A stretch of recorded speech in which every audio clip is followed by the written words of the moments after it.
topic of chapter number 2, that is steady current. Basically steady mean constant. Steady का मतलब है constant. और steady current को हम यूं डिफाइन करते हैं, the continuous flow of free electron is called steady current. ये जो free electron continuously flow कर रहे हैं, continuously move कर रहे हैं, उनकी वजह से जो करंट जनरेट होता है, that current is known as steady current. The flow of steady current या इलेक्ट्रॉनिक करंट हम इस फिगर से इजीली एक्सप्लेन कर सकते हैं. लेट सपोज दिस इज ये कंडक्टर, और इस कंडक्टर में नंबर ऑफ फ्री इलेक्ट्रॉन है. क्या है? नंबर ऑफ हर कंडक्टर में होते हैं, उन्हीं की वजह से करंट फ्लो करता है. लेट अस कंसीडर इस कंडक्टर में नंबर ऑफ फ्री इलेक्ट्रॉन है, और these electron freely move here and there. ये इलेक्ट्रॉन इधर उधर फ्रीली मूव कर सकते. लेकिन जैसे ही हम एक्सटर्नल वोल्टेज अप्लाई कर ले या इलेक्ट्रिक फील्ड अप्लाई कर ले, ये फ्री इलेक्ट्रॉन जैसे कि नेगेटिव चार्ज है, इलेक्ट्रॉन पे नेगेटिव चार्ज है ना, तो ये नेगेटिव चार्ज है, they will move toward the positive terminal of that battery. वो जो सोर्स हमने लगाया है, जो बैटरी उसके साथ कनेक्ट की है, तो ये सारे के सारे इलेक्ट्रॉन, फ्री इलेक्ट्रॉन मूव करना शुरू करेंगे उस पॉजिटिव टर्मिनल की तरफ सर्किट में. तो करंट एस्टेब्लिश हो जाए, एक तरह का करंट एस्टेब्लिश हो जाएगा. कंटिन्यूस फ्लो ऑफ इलेक्ट्रॉन शुरू हुआ तो इसको हम स्टेडी करंट कहते हैं. अब ये जो करंट जनरेट हुआ, इसके कुछ पॉइंट्स हैं. वो पॉइंट्स क्या है? सबसे पहला पॉइंट ये है, current is due to the flow of electron. ये तो हमें पता चल गया कि इलेक्ट्रॉन मूव कर रहे थे तो उसमें करंट एस्टेब्लिश हो गया, करंट जनरेट हो गया उस कंडक्टर में. तो करंट किसकी वजह से है? Current is due to the flow of free electron are due to the movement of electron. अब इलेक्ट्रॉन क्या है? इलेक्ट्रॉन कॉन्स्टिट्यूएंट है, जुज है, हिस्सा है किसका? मैटर का. तो ये मैटर का हिस्सा है, तो करंट किसकी वजह से? इलेक्ट्रॉन की वजह से है. इलेक्ट्रॉन मैटर है तो इलेक्ट्रिक करंट भी क्या है? वो भी एक तरह का मैटर है. So electric current is matter. Number second point is the actual direction of current is from negative terminal to the positive. अब जैसे कि पिछले फिगर में हमने देख लिया, जैसे ही हमने अप्लाई किया, एक्सटर्नल वोल्टेज अप्लाई की, एक्सटर्नल फील्ड अप्लाई की, तो चार्जेस, फ्री इलेक्ट्रॉन मूव करना शुरू हो गए पॉजिटिव टर्मिनल के साथ, from negative terminal towards the positive terminal. अब अकॉर्डिंग टू इलेक्ट्रॉन थ्योरी, जो पिछली थ्योरी थी उसके मुताबिक, जो इलेक्ट्रॉन है, जो करंट है, वो मूव कर रहा है from positive terminal to negative terminal. पिछली जो इलेक्ट्रॉन थ्योरी थी उसमें it was assumed that current flow from positive terminal to the negative terminal of the cell. वो जो एक्सटर्नल सेल हमने या बैटरी जो लगाई है, उसके पॉजिटिव टर्मिनल से नेगेटिव टर्मिनल की तरफ मूव करते हैं. ये पुरानी थ्योरी थी, इलेक्ट्रॉन पेयर थ्योरी थी. और ये एज्यूम भी किया जाता है, ये कन्वेंशन भी है कि करंट की direction from positive to negative terminal है. लेकिन असल में ऐसा नहीं है. रियल में करंट की direction from negative terminal towards the positive terminal. Number third point, अब जो सब्सटेंस जिनमें फ्री इलेक्ट्रॉन ज्यादा है, they will allow more current to permit through them. उनमें करंट भी ज्यादा होगी.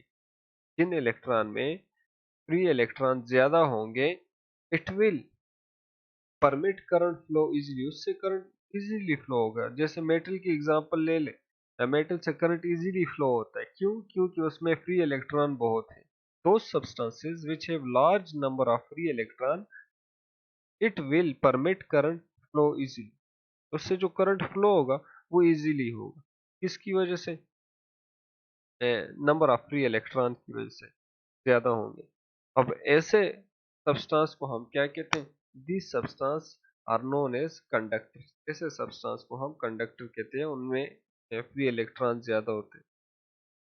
अब different current carrying material, current carrying material different है, बहुत ज्यादा करंट कैरिंग मटेरियल. अब डिफरेंट करंट कैरिंग मटेरियल में जो करंट को कैरी कर रहा है, जिनसे करंट पास हो रहा है, उनमें चार्ज कैरियर भी डिफरेंट होते हैं. मूवमेंट ऑफ चार्ज भी डिफरेंट होती है। अब जैसे कंडक्टर की हमने बात कर ली, मेटल की, कि उसमें फ्री इलेक्ट्रॉन की मूवमेंट की वजह से करंट होता है, लेकिन हर मटेरियल में फ्री इलेक्ट्रॉन की वजह से नहीं होता। In metal moving charges are always electron. Metal की बात करते हैं तो मेटल में हमेशा मूविंग चार्जेस क्या होंगे, इलेक्ट्रॉन होंगे, नेगेटिव चार्जेस।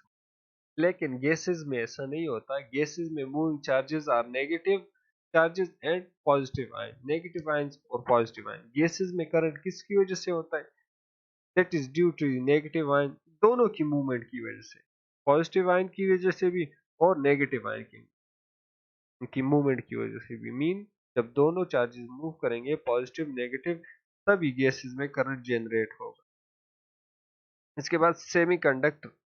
सेमीकंडक्टर में जो कंडक्शन होती है, करंट का फ्लो होता है, that is partly due to movement of electron and partially due to the movement of hole. हम सेमीकंडक्टर को आगे ब्रीफली एक्सप्लेन करेंगे नेक्स्ट चैप्टर में, आपको उससे समझ आ जाएगी कि होल्स क्या होते हैं। तो यहाँ पे आप लोग सिर्फ इतना समझे कि सेमीकंडक्टर में जो कंडक्शन होती है वो आधा इलेक्ट्रॉन की वजह से होती है and half is due to the holes, और हाफ होल्स की वजह से होती है। अब इससे हम करंट को इजीली डिफाइन कर सकते हैं कि a net charge flows through an area in a time t is called current. फॉर्मूले से भी जाहिर है, net charge per unit time is known as electric current. उसको हम क्या कहते हैं, that is known as electric current.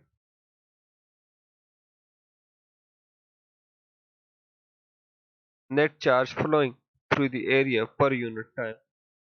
Charge को हम किस में मेजर करते हैं, चार्ज को हम कूलम में मेजर करते हैं। और करंट को हम किस में मेजर करते हैं, करंट को हम, ये कूलम पर सेकंड बन जाता है एम्पेयर, एम्पेयर में हम करंट को मेजर करते हैं। 1 मिली एम्पेयर कितना होता है, 1 मल्टीप्लाई बाय 10⁻³ वैल्यूज आप लोग बुक से देख सकते हैं। Next topic is drift velocity. अब जैसा कि हमने पिछले टॉपिक में पढ़ लिया है कि हर मेटल में नंबर ऑफ फ्री इलेक्ट्रॉन्स होते हैं and these electron wander here and there, move करते हैं फ्रीली इधर उधर। जब एक्सटर्नल फोर्स, एक्सटर्नल वोल्टेज या एक्सटर्नल फील्ड अप्लाई नहीं की हो तो ये मूव करते हैं here and there and they collide with one another and with that conductor walls and with that atoms, उसके एटम से, उसके वॉल से, और एक दूसरे के साथ कोलाइड करते हैं ड्यूरिंग दी मोशन। अब इनकी average speed of this free electron is very high, that is 10⁻⁵ metre per second. कितनी है इनकी एवरेज स्पीड फ्री इलेक्ट्रॉन की, 10⁵ मीटर पर सेकंड। अब रैंडम मोशन होता है बिफोर अप्लाइंग एक्सटर्नल सोर्स और external words. During this random motion वो बार बार एक दूसरे के साथ कोलाइड करते हैं, और क्या नाम है, एटम उस कंडक्टर के वॉल के साथ भी कोलाइड करते हैं और एटम्स के साथ भी कंडक्ट कोलाइड करते हैं, जिसकी वजह से इनकी डायरेक्शन चेंज होती रहती है, बार बार इनकी डायरेक्शन चेंज होती है। इसकी एग्जांपल ऐसे ले ले, एक रूम है उसमें हमने बहुत सारे बंदे बंद किए हैं और वो मूव कर रहे हैं। अब जब बंदा एक से टकराएगा तो उसकी डायरेक्शन चेंज हो जाएगी, वो किसी और डायरेक्शन में मूव करना शुरू हो जाएगा। अब पिछले टॉपिक में हमने पढ़ा कि जैसे ही हमने एक्सटर्नल फील्ड अप्लाई की तो इलेक्ट्रॉन एक ही डायरेक्शन में मूव करना शुरू हो गए, और जब वो एक डायरेक्शन में मूव करना शुरू हो गए, नेगेटिव टर्मिनल की तरफ तो मूव करना शुरू हो गए, तो वहां पे इलेक्ट्रिक करंट स्टेब्लिश हुआ। लेकिन जैसे ही एक्सटर्नल लेकिन जब एक्सटर्नल फील्ड अप्लाई नहीं की थी तो electron here and there move कर रहे थे और उनकी डायरेक्शन बार बार चेंज हो रही थी। तो इस केस में करंट स्टेब्लिश नहीं होगा, करंट नहीं जनरेट होगा। उसके लिए हमें क्या करना होगा, ये देख ले, ये फ्री इलेक्ट्रॉन है, मूव कर रहे हैं इधर उधर, एटम के साथ भी कोलाइड कर रहे हैं, वॉल के साथ भी कोलाइड कर रहे हैं, और जो नेट फ्लो ऑफ चार्ज होगा वो नहीं होगा, कोई करंट भी स्टेब्लिश नहीं होगा, क्योंकि उनकी डायरेक्शन बार बार चेंज होती है। but whenever the potential difference or the voltage is applied across them, जैसे ये बैटरी हमने लगा, जैसे ही इनके बैटरी लगाएंगे, एक्सटर्नल वोल्टेज अप्लाई करेंगे, तो इन इलेक्ट्रॉन पे फोर्स लगना शुरू हो जाएगी, इन फ्री इलेक्ट्रॉन पे, and they will be attract toward the positive terminal, और ये पॉजिटिव टर्मिनल की तरफ, नेगेटिव से पॉजिटिव की तरफ अट्रैक्ट होना शुरू हो जाएंगे, और इन पे फोर्स भी लगेगी in a direction opposite to the electric. Electric की फील्ड की डायरेक्शन कहाँ से कहाँ होती है, पॉजिटिव से नेगेटिव की तरफ होती है, मीन इलेक्ट्रिक फील्ड इस डायरेक्शन में एस्टेब्लिश हुई है, और इलेक्ट्रॉन की motion opposite to that electric field है, they are attracted toward the positive terminal. As a result, इस फोर्स के रिजल्ट में क्या होता है, और इस कंटिन्यूस कोलिजन के रिजल्ट में क्या होता है, the electron acquire a net drift velocity, electron drift velocity acquire करता है, नेट, जिसको हम नेट ड्रिफ्ट वेलोसिटी कहते हैं, and that velocity is defined as the average velocity with which free electron travel inside the conductor when potential difference is applied across the terminal। जब भी हम terminal के अक्रॉस पोटेंशियल डिफरेंस अप्लाई करेंगे, तो average velocity electron gain करेगा with in that conductor, that is known as drift velocity. उसको हम क्या कहते हैं, उसको हम ड्रिफ्ट वेलोसिटी कहते हैं। और ड्रिफ्ट वेलोसिटी फ्री इलेक्ट्रॉन की कितनी है, वो है 10⁻⁻⁵ मीटर पर सेकंड। पीछे हमने स्पीड की बात की, अब हम वेलोसिटी की बात कर रहे हैं कि velocity 10⁻⁵ metre per second. Book में यू डिफाइन किया है, the average velocity with which free electron get drifted in a metallic conductor under the influence of electric field। बात एक ही हुई कि जब भी हम इलेक्ट्रिक फील्ड अप्लाई करेंगे, तो इलेक्ट्रॉन एक डायरेक्शन, एक खास डायरेक्शन में ड्रिफ्ट हो जाएंगे, और वो एक वेलोसिटी, एवरेज वेलोसिटी गेन करेंगे, that is known as drift velocity. किस डायरेक्शन में वो मूव करना शुरू करेंगे, opposite to the electric field. जैसे कि मैंने बता दिया, इलेक्ट्रिक फील्ड की direction from positive to negative terminal होती है, और हमेशा इलेक्ट्रॉन किसकी तरफ अट्रैक्ट होना शुरू होते हैं, they are attracted toward the positive terminal. वो किसकी तरफ अट्रैक्ट होना शुरू हो जाते हैं, पॉजिटिव टर्मिनल। इसके बाद एक टॉपिक है ईईजी, इलेक्ट्रो इंसेफेलोग्राम। तो ये टॉपिक आप लोग खुद स्टडी करेंगे, छोटा सा टॉपिक है।